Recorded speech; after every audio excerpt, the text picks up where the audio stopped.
I feel like I'm entering a new level of vulnerability, and with that is going to come polarity, really, I think. By writing a book or By releasing this documentary. a documentary? Okay. Yeah. Are you a filmmaker? No, not at all. Do you have somebody helping you?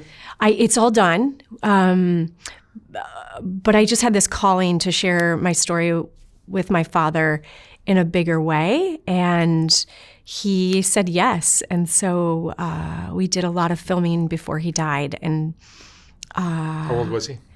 69. 69. And he had paranoid schizophrenia? He did. Yeah. Tell me what that was like.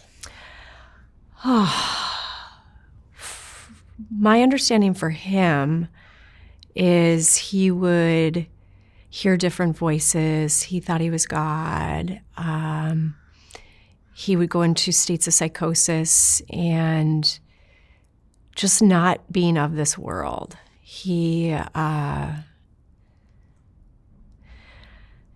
So there was 25 years that I wasn't in touch with him just because of the danger, and I wasn't ready or emotionally prepared for it.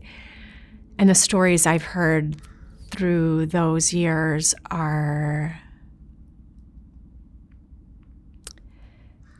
just unbelievable. Like, my uncle shared a story where he locked himself in an apartment for over a year and became skin and bones because he couldn't leave, because the voices were too scary and the world was too scary. And so he didn't eat. My uncle was the only one that kept him alive.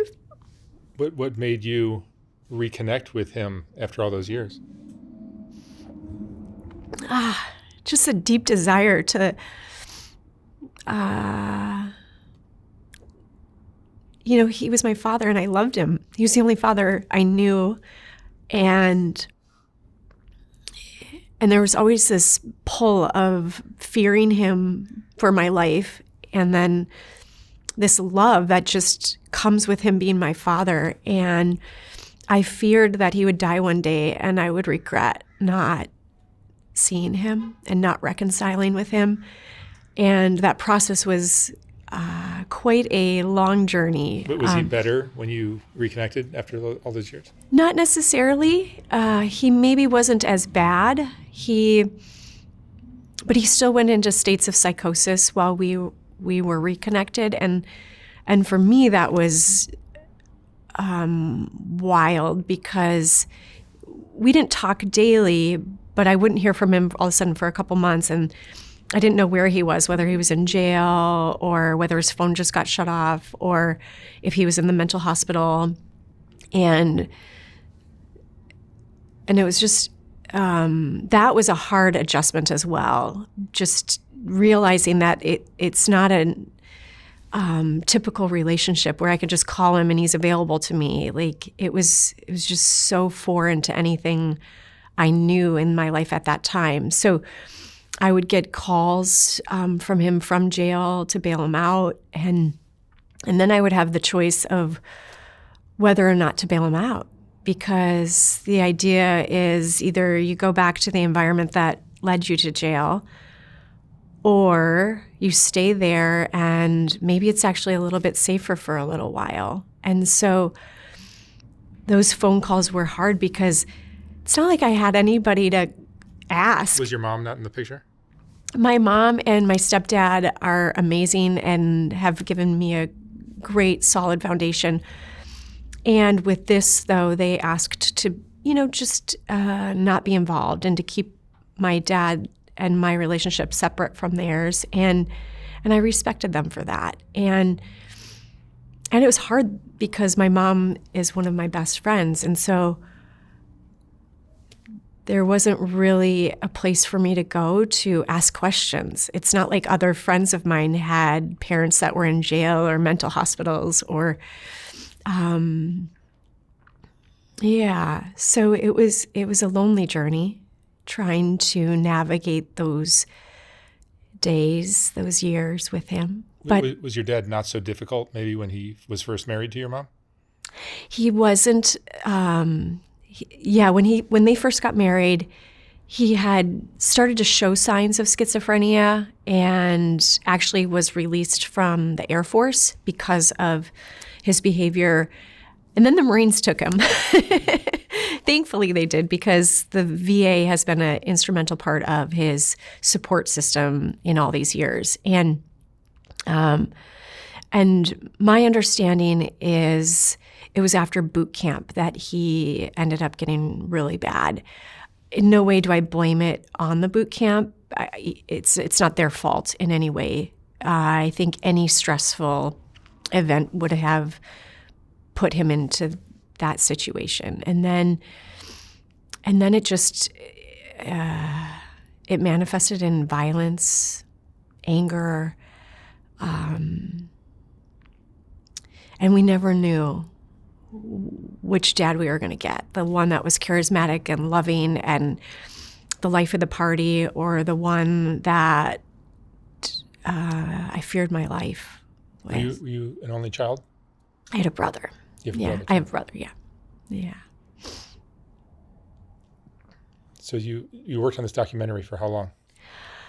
We did the filming for a week, and then it took about a year to pull it together because there were some animations and things. And in that time, he actually died. So he's not going to get to see it in the way that it is. But I'm just grateful that he wanted to be a part of it and really wanted to help the world understand that it's possible to... How would he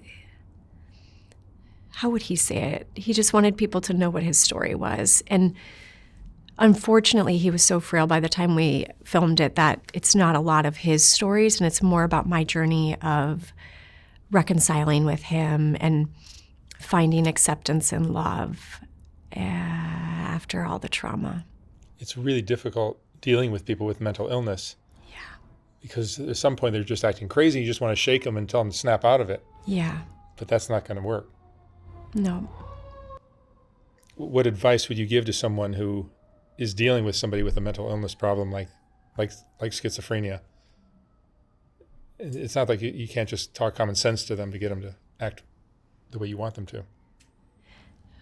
First, I would say find your way to safety, because sometimes it can be dangerous. And I know I always felt conflicted calling the police for help because it felt like a betrayal of my father, who I loved so much, yet needed to be protected and helped in certain situations. So I think that's first and foremost, is making sure everyone involved is safe. And then for me, I learned to just meet him where he was and talk to him when he was in these states of psychosis. I would just get curious, and I would ask him just like, tell me more about that thought. Tell me more about that idea. Because I started to see the schizophrenia a little bit differently as I got older than when I was younger. You know, when I was younger, it was just the rage and the violence and the danger.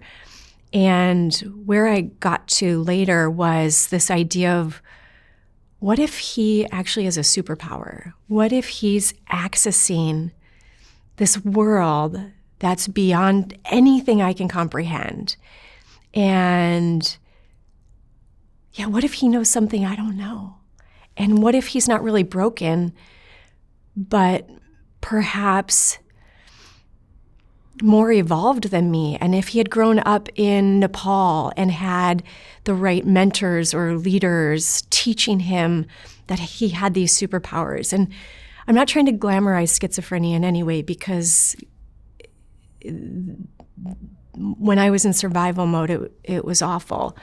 And I want to believe that there's another possibility. I want to believe that if we looked at schizophrenia as if it's not something to fix, but something to really learn and understand in a deeper way, maybe there's something actually really cool there. That's an interesting way of looking at it. could just be me justifying my dad's behavior. I think about that as if it's a defense mechanism. And then some days I just really believe it to be true. It's like, what if? What if? Well, it takes a lot of strength and patience to deal with somebody going through the things your dad was going through, or someone with dementia or Alzheimer's or even bipolar disorders or anything, because they're not operating on things that the rest of us operate on. You can't talk some sense into them and say, don't be so this way, don't be so that way. You're absolutely right. They're just the way they are. And it's really accepting them for the way they are. And when I learned that about my father, that helped me connect with him in a deeper way. When I first reconnected with him, I had labeled him as crazy. And so I had filtered everything he said through this lens of crazy, like, oh, yeah, that's really crazy. But really he was asking me, where I was traveling to next. And it was actually a very loving, normal, if you will, conversation. And so I had to really check myself in a way of like, where am I putting him in a box? Where am I almost looking for examples to create the problems that we were experiencing, if that makes sense? And so I started to remove that filter and just listen with more of a curiosity and a compassion and a love. And it just opened things up in a whole new way. And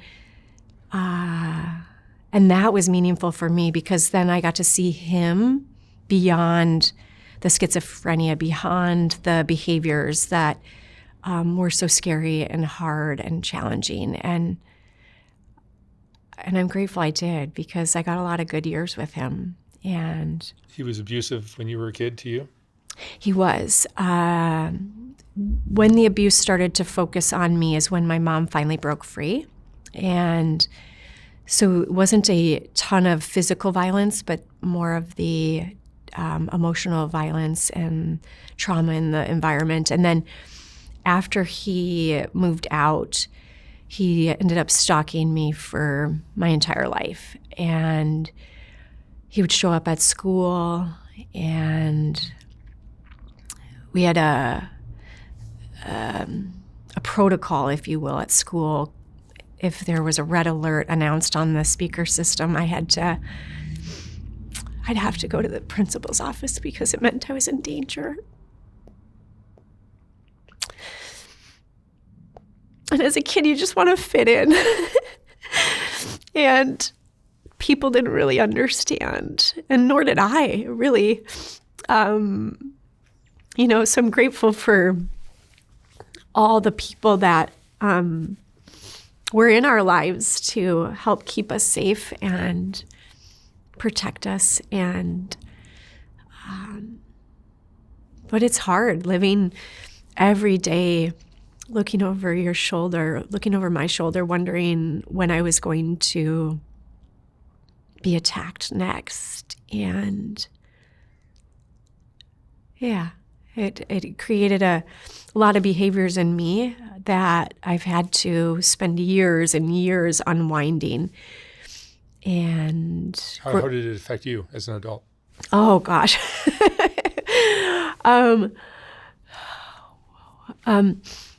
So it's affected me in numerous ways. One is I hid from the world, and because that felt safe. So I didn't really allow people to see me. I didn't let people in my life. And while I had people around me, I never let anybody in. And so I was lonely for most of my life. And I would, at times I opened up and shared a little bit, and then I'd be judged, which I now know says more about the person judging me than myself. Always. But as a young child, or even as a teen, or In my 20s, I didn't know that. And I took it so personally. And I also had a lot of shame and guilt for cutting him out of my life. You know, here's this person that's sick, and he didn't choose to have this disease,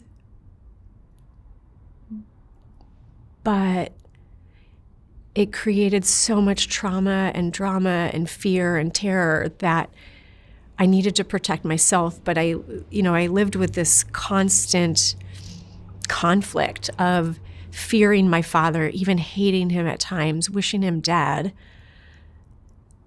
which also feels awful, to wish another human to die. Like, so living with those kind of thoughts and feelings are damaging, and they weighed me down, and they built walls. I built walls so nobody could see those awful parts of me. Yeah. Was schizophrenia something that other members of your family had as well? I feared that I had it for all of my life until my late 20s. I somehow made up a number in my head that if I made it to 25, I would be free of schizophrenia. I now know that's not true, but it worked for me. So my 25th birthday was one of my greatest birthdays. I celebrated all by myself that I was schizophrenia free. And now I feel even awful saying that, because now I feel like I'm insulting those people that do experience schizophrenia. It's like I had this idea that it was so awful that I didn't want it. And while I would never wish schizophrenia on somebody, and it is a hard, hard journey, I also see the beauty in it as well. And so even that reflection of like thinking it was just the worst life sentence in the world feels awful. Like there's so many layers to it. And I mean, I actually chose not to have kids because there's beliefs that schizophrenia is genetic. And I didn't want to pass that on to another human. I didn't want to watch another human suffer that I brought into the world. And I'd say that's probably one of the hardest pieces is not having that freedom to have a child because of this fear. And I realize now that I probably would have been okay and that child would have been okay, but at the time that it would have made sense to have children, I didn't have the wisdom I have now, or the maybe courage to face whatever might be. But I would think it took a lot of courage for you to do everything you've done. Thank you. Especially come back and do a documentary. Oh, that's layered. So he had moments where he was easier to deal with? He was pleasant? He had good qualities? He had so many great qualities. First, he was like one of the most humorous people that I have ever known. He could get me to laugh in a heartbeat. And he was so accepting. And what I mean by that is when I reconnected with him, he lived in this house, which is another wild story as to how he even had a house. But he did, and he housed all these other people that would otherwise be homeless. And so it was so beautiful that he was just loving and kind and generous to all these people. And one of the stories was one of these roommates stole his car. Now, they lived in Minnesota, and this was January in Minnesota, which is unbearably cold. And so my dad calls me and he said, "Hey, yeah, my car got stolen." I was like, "What happened?" Like, "Oh, I know who did it." I said, "Oh, great. So does this mean you're going to get it back?" He's like, "Nah, they need it more than me." And that like touched me in ways of just shock and awe and how beautiful his soul was, because I guarantee I'm not just giving my car to somebody. Like, I don't have that. I saw how unattached he was to things, and it was so beautiful. And I'm not quite there, but it's also an aspiration of like, wow, how could I live in that way of just so freely giving and being so generous? And also there was this trust that he had to have in the world. He stopped working in his early 30s, and so the only money he got was from the government. And while it was helpful, it's not a lot. And he always had food. And he used his money in other ways, like drugs and prostitutes. And I had to learn. I didn't have to. I decided, I chose to lean into that and just love him through, whatever way he was living. And so I had to have some really strong boundaries, because I felt a sense of responsibility to make sure he was okay. And I defined what okay was by my living standards, my values, my belief systems. And so when we reconnected, I had to really sit with this idea that he's okay. And he's actually happy most of the time. And he's living the way he wants to live. And so for me to force my standards and my belief systems onto him, that was on me.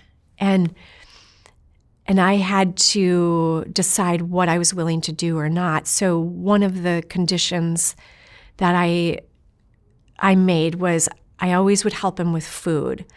I wouldn't give him money for the drugs and the prostitutes. But even that's a little bit tricky, because if I am helping with food, then there's extra money for other things that I don't necessarily support. But at the same time, I saw why he did that. Like the drugs helped him escape from the pain. And when did the drugs come into the picture for him? He was always using them when I had reconnected with him. And so I don't know in the 25 years where we weren't. But like when you were a kid, was he using it then? He was not. That was clearly just pure schizophrenia. Pure schizophrenia. Sometimes the drugs will bring on the schizophrenia. Yeah. So he, as far as I know, his was not a drug-induced psychosis. And it was more stress and environmental, and maybe the combination of genetics as well, is my understanding. But nobody really has answers. Nobody really knows. So tell me some of the experiences you had with your father. Like what kind of things would you, tell me a story or two of what you went through. So one of the stories when I first reconnected with my dad was when I went to his house. It was a little bit different than the type of house I am accustomed to. And being respectful, I took off my shoes and I walked in and I started stepping on things. I was like, what is that? And I looked down and it was dried dog poop. And that was the moment that I realized like how different our worlds had, turned out to be, because and he was fine. He was fine in that world. So I took my socks off and I put my shoes back on, trying not to hurt his feelings or be disrespectful of him. But that's when I realized he was okay. Like I wanted to clean the house upside down and inside and out for him and like make it perfect. And I realized that would be a waste of energy, because they were fine. Him and his roommates, they were fine. Another story I love is he was so proud that he lived in this house for 10 years and never opened a window. And they smoked a lot of cigarettes, a lot of other things. And I would walk into this house and there would just be like this wall that I was like stepping into. And I was like, oh, okay. I love this man. He's my dad and I can do this. And so he saw the effect that it had on me. And so he made a rule that nobody could smoke in his living room. They could smoke in the rest of the house, but in the living room, that was always going to be the place that I could go in and be smoke-free. And we all know, I mean, it's like thinking about like the 80s when you smoked on airplanes and somehow it was like safe to smoke in the back of the plane, but you were fine in the front. And so it was quite funny, but I took it as such a gesture of love that he made his roommates, you know, like, which was like a big deal for all of them to like not smoke in this one room. And so that was pretty precious. And there's stories like that are endless. And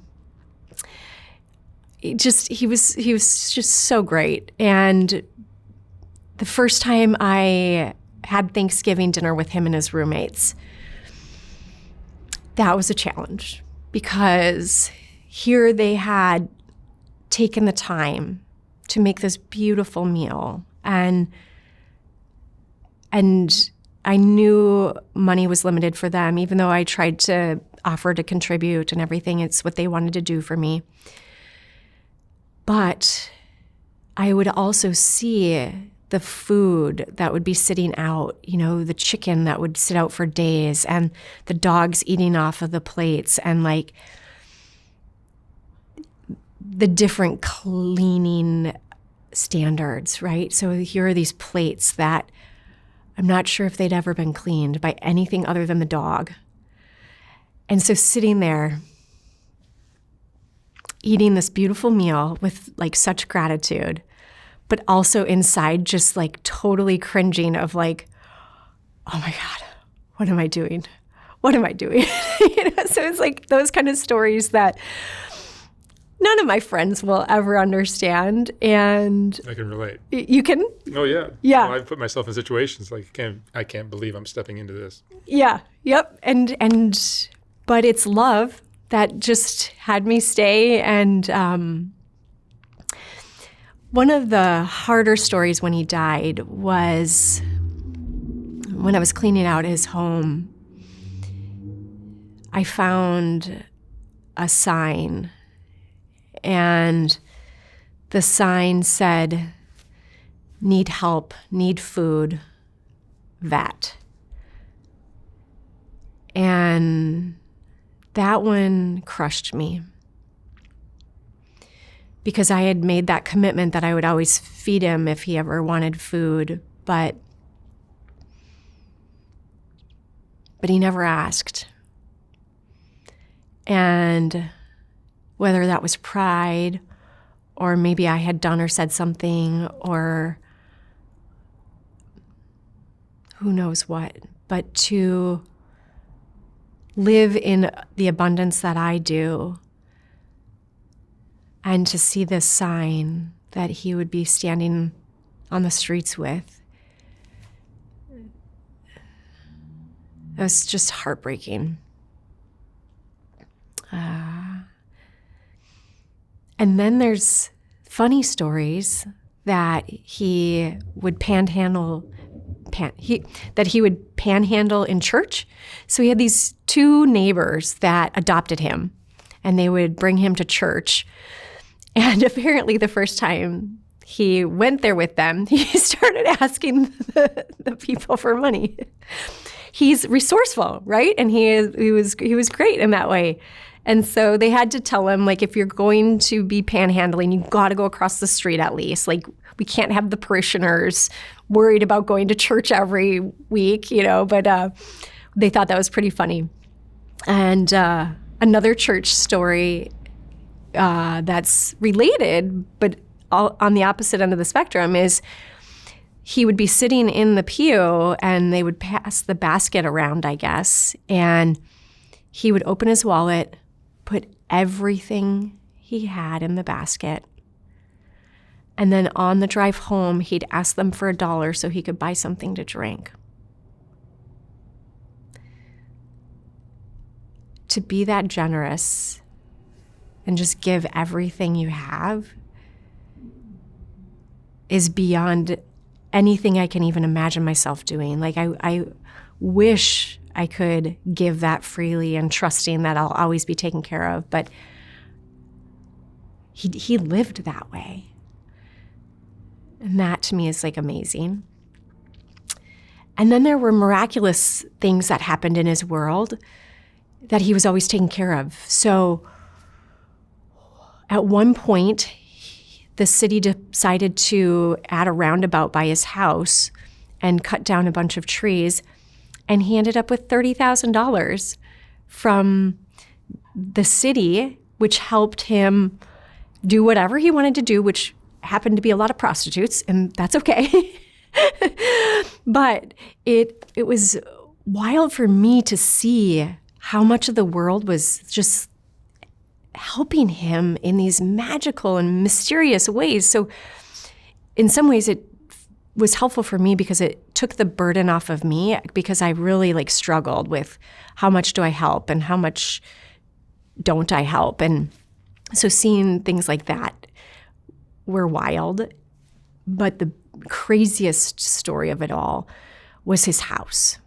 So you might be wondering how in the world this man had a house without having a job.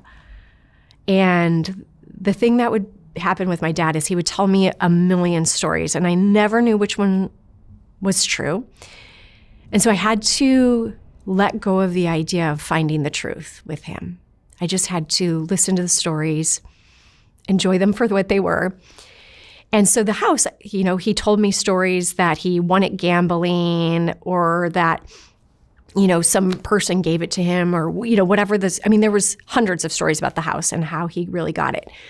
But the one that actually is the most believable to me is he bought the house at the time where banks were transferring from paper mortgages to systems, and his mortgage got lost. So he never paid for the house. He just had this house to live in. Which, if that's true, like, that makes me believe in miracles. Like, otherwise he would have been on the streets, and that would have been a whole different journey for me to navigate, trying to see what part would be mine, and do I buy him an apartment, or like what are the choices, and what's the healthiest and best place for him. But he was taken care of by something bigger than me, bigger than the world, bigger than him. Like, that gives me faith, and that gives me hope, and it still has me in awe. Like, it's just such a wild story. What do you think our country needs, or even the world needs? Because there are so many people that are mentally ill that are on the streets. Yeah. I would say the majority of them are mentally ill in one way or another. And yet we're doing nothing about it. We're complaining about the drugs, but the problem is much deeper. I wish I had the answer. Yeah, it's a tough question. I know I've been kind of sitting with the cost of my dad's illness. There's the financial cost. I learned that 3 of his stays in the mental hospital was a total of $280,000. So like, there's that cost. The police were at his house once every 3 days. There's that cost. There's the cost of jail.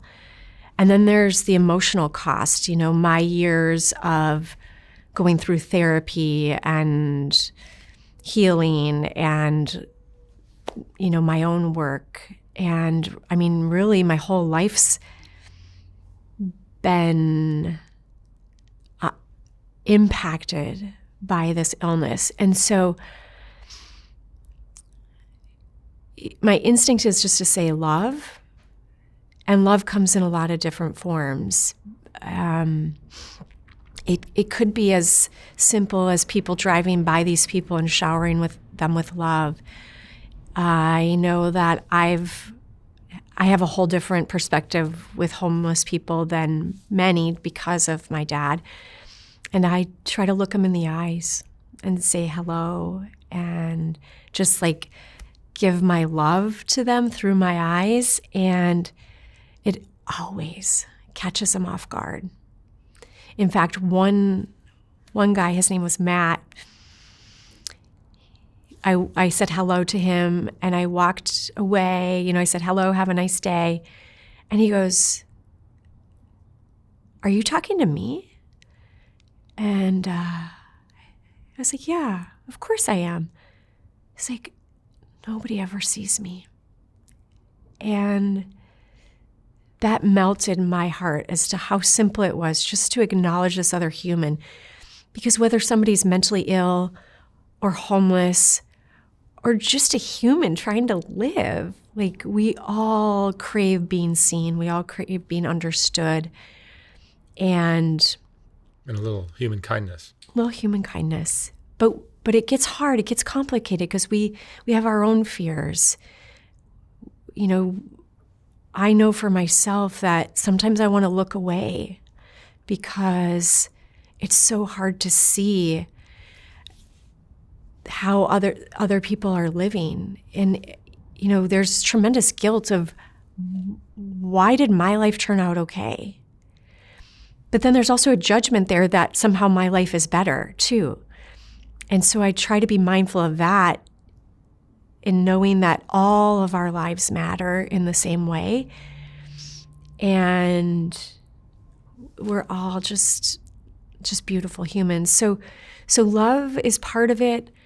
I do believe the more we can help people on their own healing. So as much as I can track my father's family back, his father went to the Korean War and came back as an abusive drunk.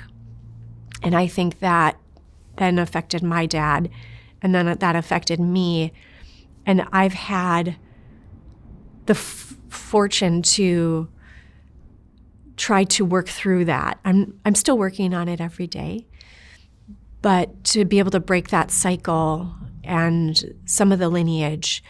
So can we help everyone just heal, and it's with love. I wish I had something more concrete, though, because it's not throwing money at the problem. Because if that was it, it would have been, I'm estimating my dad's illness was well into $1 million by the time you do all these things. And to spend $250,000 of that to help him have gone through therapy and healing and whatever, okay, we can look at the numbers, but he would have wanted to opt in. He would have had to be a part of that and choose that. And not everybody feels they're worthy of that, I think. I think that's kind of what underneath it all, it's like feeling worthy of love. That's a big problem. After all these interviews I've seen, that's the common thread that goes through a lot of these talks is these people just don't feel worthy of anything better. Yeah. So living on the street like a rat and just coping with their pain with these drugs that help them escape, which makes the mental illness even worse. Right. Is it's all about self-worth. Yeah. You've had jobs in your life? Jobs? Yeah. What have you done? Yeah. So one of the benefits I got from these experiences with my father is it made me pretty fearless. And so I've done a lot of really cool things because of it, I think. And one of those, though, is, so my first career was in business, and I ended up being a really young executive. And part of that was because I could read a room. I had grown up trying to understand what would happen next with my dad. And so I could sense, I have this keen sense of awareness, and I could read people's faces and emotions before they even knew what was probably going on with them. And that allowed me to really be a good leader, be a strong leader. But what I eventually realized is I had gone down that path chasing money. one of the belief systems I created from all of this was that money would somehow save me from the pain and the suffering that I had gone through. And if I had money, it meant I was safe, and it meant I would never be dependent on anybody. And it also led me to a soul-sucking career because it wasn't heart-filling. But I had a lot of fun. I had a lot of success. And then I found my way to coaching because of all the work I had done on healing and growing and finding my own self-love. It was so liberating and so life-changing that I wanted to give it back to other people. And so that's what I'm doing now. And that's just, it's unreal because I jump out of bed and my biggest problem now is like, of all the choices I have every day, which path am I going to pursue? How am I going to serve the world in the best way? And how can I inspire other people that it is possible to get to the other side? While I still have things every single day that surface, I now have the tools and the wisdom to work with them. And that's what I want to give other people is I want to inspire hope because my life could have turned out dramatically different.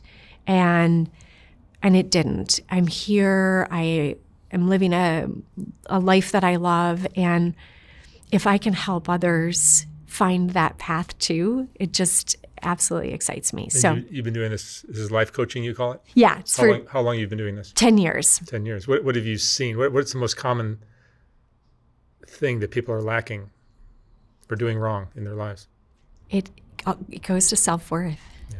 Underneath every behavior that seems to be damaging or unhealthy or self-sabotaging, it comes back to self-love and feeling worthy of life's miracles and blessings. Yeah. That's why I do this channel. Thank you. I think the only solution to that, I mean, unless you do tons of therapy, it's going to take a lot of hard work and courage. And Yeah.